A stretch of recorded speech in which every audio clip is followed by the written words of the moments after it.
one, go! Welcome back to Game Vibe World. We're putting controversies aside to figure out if a game is worth playing. And that game is Atomic Heart, the very first game produced by Mundfish and published by Focus Entertainment. So, let's see what it's all about. When I first saw the game trailer, I immediately saw the heavy influences of BioShock Infinite, one of my favorite games of all time. It has lots of really cool moments and missions all on its own. But it's kind of like the developers took what they liked from a bunch of games like BioShock, Wolfenstein, and Portal and tried to combine it all into this one game. And if they tighten up a few things, they could actually be quite successful with their next title.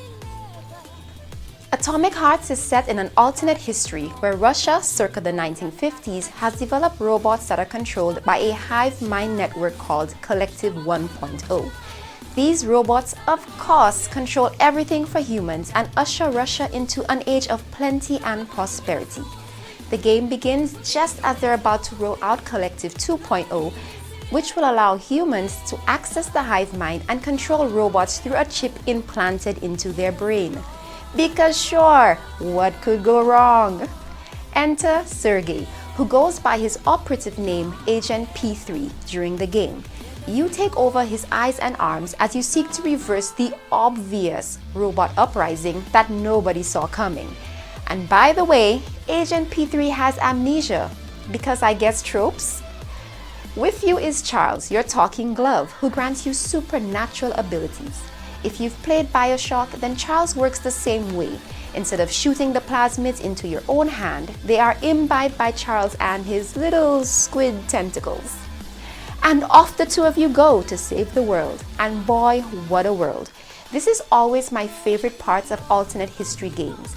You can see the Russian influences, but the creative license is thrown everywhere on how a robotic civilization in the 1960s would look. The sets are colorful, well detailed, and make for an amazing utopia. And when that utopia comes crashing down, the remnants of what's left add all the necessary grim and depression from the fall. The various robots are fantastically designed, and I appreciate how real-time hits are reflected on them. That being said, it did kind of suck that you couldn't interact with everything in the game environment like a fully real, fully open world. But it keeps you more focused on the point of the game, which is fighting robots. You've got the usual first-person fanfare, melee weapons, and various guns that can be upgraded and downgraded, giving you back your resources. And you can add secondary effects like knockbacks. Then good old Charles comes in with the magic and science, allowing you to levitate enemies, shock them, freeze them, and so on.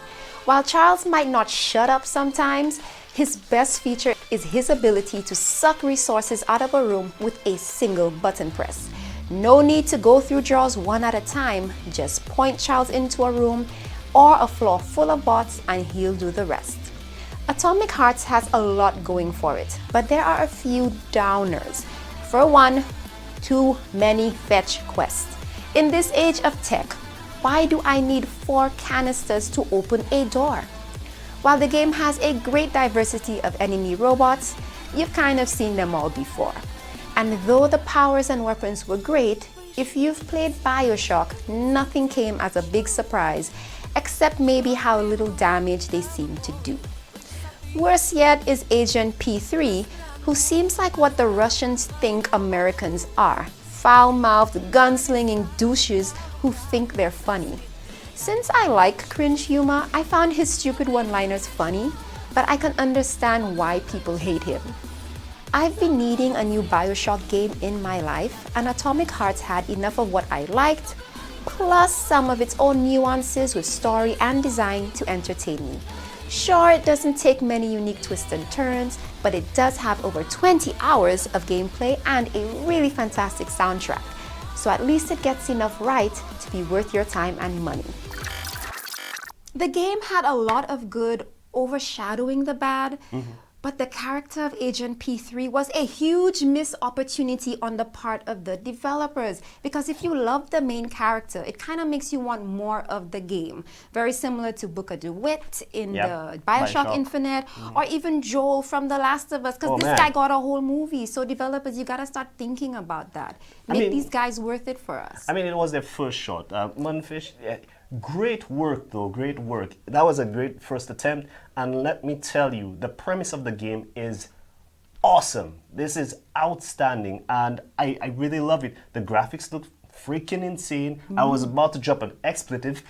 Woo, I caught myself there, but it looks really amazing, and you can really feel, you know, the hype and, you know, the tension build up when you have to face against these things. The enemies feel so menacing.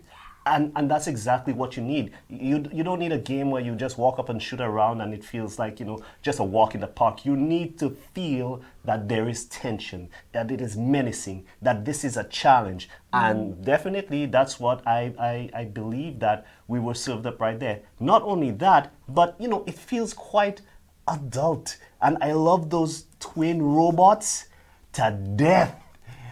That alone. That alone. Pay $60 for them alone. Yeah. And any DLCs that you can get for them and from them. Because you know, you're going to get some DLCs and outfits for those androids. That's true. Very true. Polish it up a little bit more, give some extra DLCs, and definitely it'll be worth the price. And the story is just, it's really good. And I think that it's a great first attempt, and I am looking forward to more coming from this developer. Yeah, but we're not going to touch on the controversies. I think there's enough people talking about that. No. What we're going to do is just continue giving you more great Gamer Vibe stuff. So, don't go nowhere. Ay, ay, ay, ay.